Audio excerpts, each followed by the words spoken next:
I still remember that night as if it's stitched into the back of my mind. People think I exaggerate when I tell this story, but every word you're about to hear is exactly how it happened. And sometimes, even I struggle to believe it. It was late October when I decided to drive up to the old Silver Pine Mountains, a place my father used to take me when I was a kid. He always said the air up there could clean a man's soul. I didn't know if that was true, but I needed to clear my head. Halfway up the mountain, fog started to swallow the road. Thick, so thick it felt like the world outside the windshield didn't exist.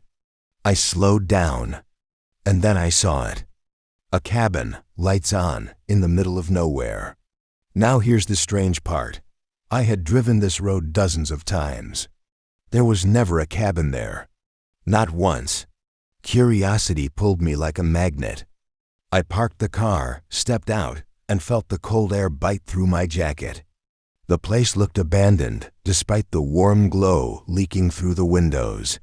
The wood was old, cracked, like it hadn't been touched in 20 years. I knocked on the door. No answer. But the door creaked open by itself. Now I know what you're thinking. Why walk in? Believe me, I ask myself that every single day. Inside, the cabin was perfectly clean. A kettle boiling, chairs neatly set around a wooden table, and a fire crackling softly in the stone fireplace. Everything looked lived in, except no one was there. Then I noticed something on the table. A photograph. At first, I didn't understand what I was looking at. It was a picture of me, standing in that same cabin, wearing the same clothes I had on at that exact moment. I froze.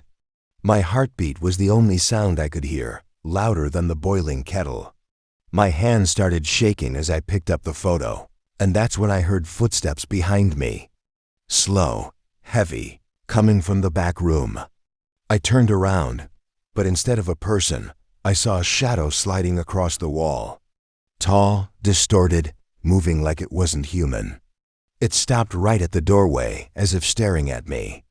"Leave now," a voice whispered, not from the shadow, but right beside my ear. A voice that felt cold enough to freeze my breath. I didn't wait another second.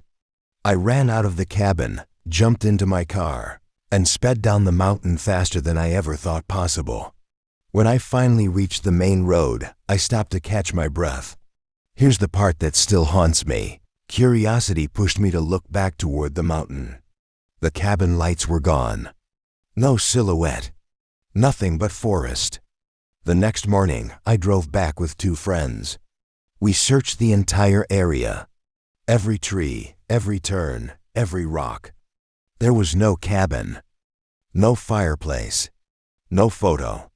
Just untouched wilderness.